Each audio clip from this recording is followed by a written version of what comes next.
It's another edition of Time About the Movies, and today we're taking a look at the films of March 7th, 1997. Another one of those weeks where I had a certain amount of movies to look at, 7 to be specific, but I couldn't find anything for Boys Life 2, so that's going to be taken off of the list. So we still have 6 movies to look at, though, so let's not waste any more time. Let's just get right on into it, and we'll start off with the biggest new release of the weekend, and probably the best movie of the whole weekend overall.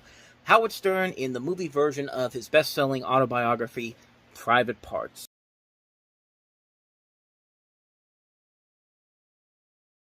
Man, I love this movie. I love this movie so much. This is a friggin' hilarious movie. Howard Stern, of course, this is based off of his best-selling novel, not even novel, an autobiography, Private Parts, of the same name. And actually, it was interesting the way that this movie originally was in development, because it actually started off as a film that was going to be about Stern's superhero character, Fartman, who actually shows up in the beginning of this movie. But they eventually decided to change it around, and so Private Parts essentially became what it has become now, and really, it's a really damn good movie. It's made by the same director and the same producer, of course, Ivan Reitman, who did The Late Shift, and Betty Thomas had done The Late Shift as well as the Brady Bunch movie, and really, the movie's just hilarious, man. I mean, this is a film that really is just so friggin' brilliant. It's so hilariously funny. It's both ridiculously funny and also kind of heartfelt funny, too. There's actually moments in here where, I mean, Howard Stern overall in this movie is really good. Like, he's got range as an actor. Like, he could be himself, but he's also not afraid to be more of what we see him on radio or hear him on the radio. But he's a really good actor in this movie. He really gives it his all in here, and the movie is just hilarious. There's just so many funny moments in this entire film. This is a guy that can play not only his older self, but he can also play a younger version of himself, and it can be so ridiculous, but at the same time, you buy into it because it is so well done. It's hilarious. It's really clever. I like how he brings in everybody that from his show into this movie, and they're all doing a very good job here. You have Robin Quivers, of course. You have Fred Norris. You have Gary Delabate, Jackie Martling. You also have stuttering John Melendez in the end of the film. It's got a real good cast of characters too, played by really good actors. Mary McCormick plays his wife in the movie, and I really like their chemistry in this movie. I did like that they did kind of there's a part of the movie where you think it's going to go to the typical, third act breakup. They have to go their separate ways, but it only happens about halfway through. It doesn't even happen until a little more than halfway through the film, and even then, it's not that long at all. It's literally about maybe 10-15 minutes, and it doesn't really affect the movie. It doesn't slow the movie down as most of those scenes usually do. It does actually kind of work very well here. You also have Allison Janney in here and Michael Murphy, Paul Giamatti in this movie. Oh boy!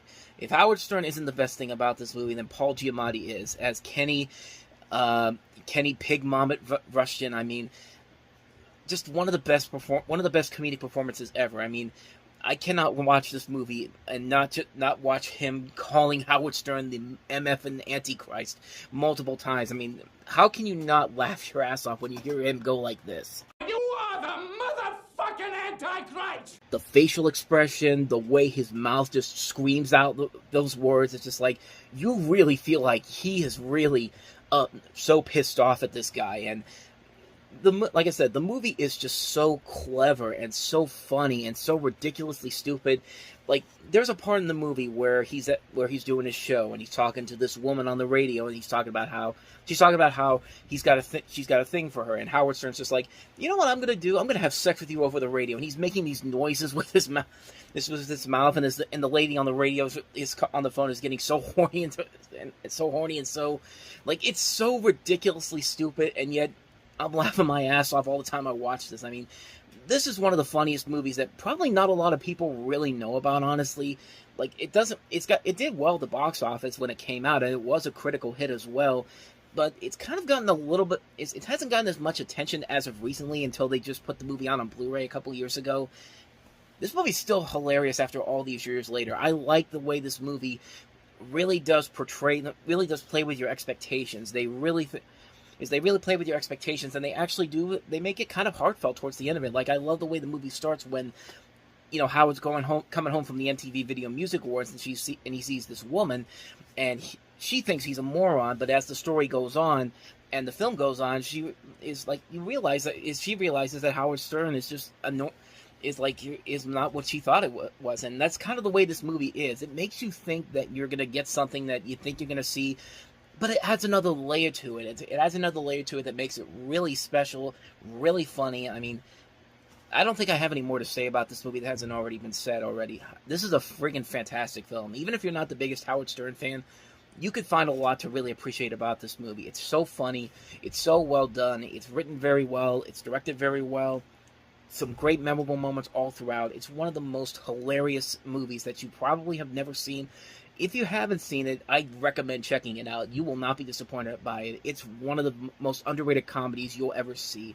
Private Parts, fantastic movie. Need I say more? So that's Private Parts. Let's go ahead and move on to the next movie, and that is Tim Allen in Jungle to Jungle.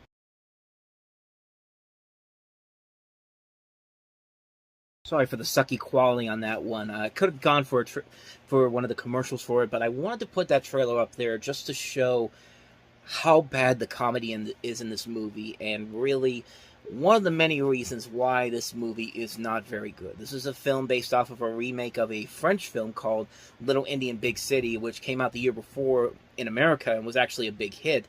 And then here's this movie here, and Little Indian Big City has a reputation for not being a good movie. In fact, when Siskel and Ebert did their Worst of the Year list in 1996, I think it was Roger Ebert that put Little Indian Big City on his Worst of the Year list. But Jungle to Jungle ended up being, I think, in 1990 is the Troy Bilt.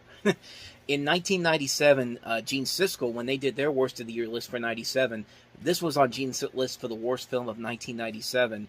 And Roger Ebert, who had said before, put Little Indian Big City on his worst for 96, also had it on his, but he actually gave it 1 star out of 4, which is actually more than the 0 stars he gave on the last film. So that should really tell you something here. But really, you could just look at that trailer and their attempts at comedy, and just see how just bad it is. Like, it's really bad comedy. Like the cat thing gets really old really fast. Like, the whole thing about the taxi driver is just like it starts off funny with him just saying, well, put your hand up in the air, and then a car comes up. It's just like, oh, that's magic, and he's just like, well, it'll be magic if he can speak English. It's just like you ruin that joke. So there's a lot of jokes in here that gets ruined. I know I kind of butchered that joke because it was just in the trailer I just showed you, but you get what I'm talking about here. The jokes in here just aren't funny.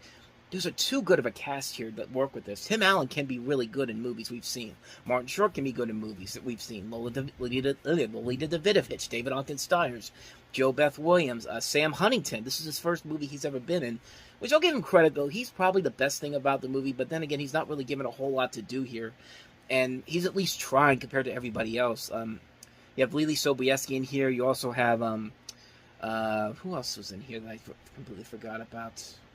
I guess that's it, but yeah, just too good of a cast to work in this film. And it's just not funny. It's not that creative. It's just really, really dull. It's a really boring movie. And, remaking bad movies should be what we should do. We shouldn't just remake all the good movies, all the big hits. Like, remake some bad movies, but don't do it like this movie does. As I said before, this is kind of this trend that we got to when Disney's live-action films were starting to get worse and worse and worse. There were so many bad movies that came out.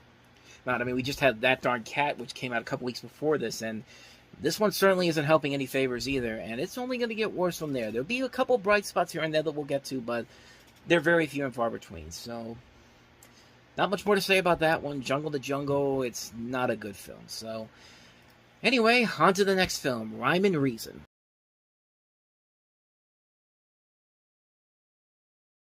So we can be kind of quick on this one since I haven't seen it. This is a documentary about rap and hip-hop. They interview over 80 significant rap hip-hop artists.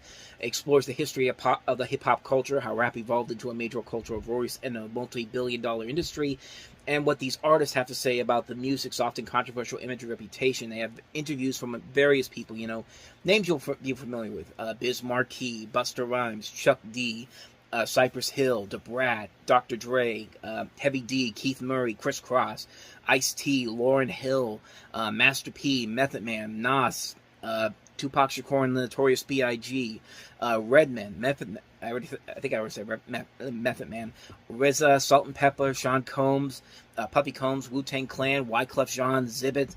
I mean, there's a lot of notable rappers in this rappers and hip hop artists in this film, and it's got a good reputation for in terms of documentaries. But as far as the movie itself goes, I don't really know too much about it. I've never seen it before, but it could be something interesting. I mean, if it's as good as they say they are, it could be a very interesting documentary to say the least. So that is Rhyme and Reason. So let's go ahead and move on to the next movie, and that is Good Luck.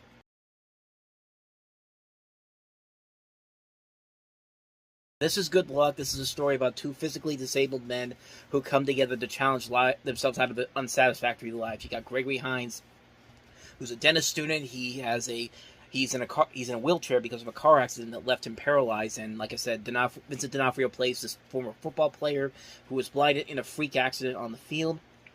And so in a way, it's kind of like a more serious version of See No Evil, Hear No Evil, except this time Richard Pryor is not the one in the wheelchair, and Vincent D'Onofrio's the blind guy in this situation. So that's the only real comparison I can make to this, because I've never seen this movie.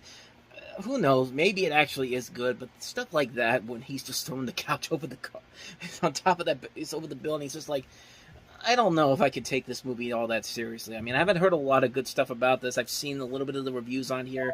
They mix. Sorry about that. I had a phone call to take. But other than that, though, this movie, like I said, it could definitely be something that's much different compared to that trailer. I mean, but the only thing I'm really looking at is that part where he's throwing the chair off the building. It's just like, yeah, that's just the couch off the building, I should say. But other than that, though, who knows? It could actually be a little bit charming. But that's pretty much all I know about that one. So anyway, on to the next film, and that is Greg Matalla's The Day Trippers.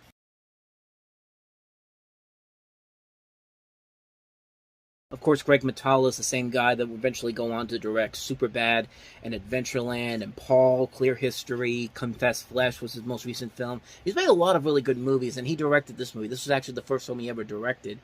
And it's a fun little concept here. You basically have a story where, you see it in the trailer, Hope Davis plays a woman who discovers a love letter that may prove her husband is having an affair, so she decides to go to New York City with her family, and they find him, and chaos ensues all throughout the film. I kind of paused it there because there was a song that was about to play in there, but you get kind of the idea there, and it's a fun little comedy. It's a very fun little film. It kind of reminds me a little bit of Little Miss Sunshine a little bit, and yeah, I think it's a pretty fun film. A good cast: Stanley Tucci, Hope Davis, Parker Posey, Liev Schreiber, Campbell Scott, Marcia Gay Harden, Douglas McGrath. I mean, a really good cast overall here, and a lot of good funny moments in the movie as well. Like a fun little independent comedy. If you haven't seen this, but you've seen other works by Greg Matala, I think you'll definitely like this one a lot. It's a really fun film. So let's go ahead and take a look at the last movie we have here, and that is The Eighth Day. So as you can tell, this is from another country. This is a French-Belgian comedy drama that tells the story of a friendship that develops between two men who meet by chance. One is a divorced businessman who feels alienated from his children, and another person is an institutionalized man with Down syndrome, and after he escapes from the mental institution, he's nearly run over by Harry, and they eventually go on this adventure together. So, other than that, though, I don't really know anything else about this film. I know that this was submitted as the best foreign language film for the Academy Awards that year from Belgium. But other than that, though, nothing else I really know about this film. I've never seen it before, so I don't know if it's any good or not. But definitely has some promise to it. So anyway, that is The Eighth Day. So with that said, that wraps up another edition of Time About the Movies. When we meet next time, we'll have the last part of the Star Wars Trilogy Special Edition, Return of the Jedi. We also have Love Jones, City of Industry, The Substance of Fire, and Drunk. So 5 movies to look at next time around.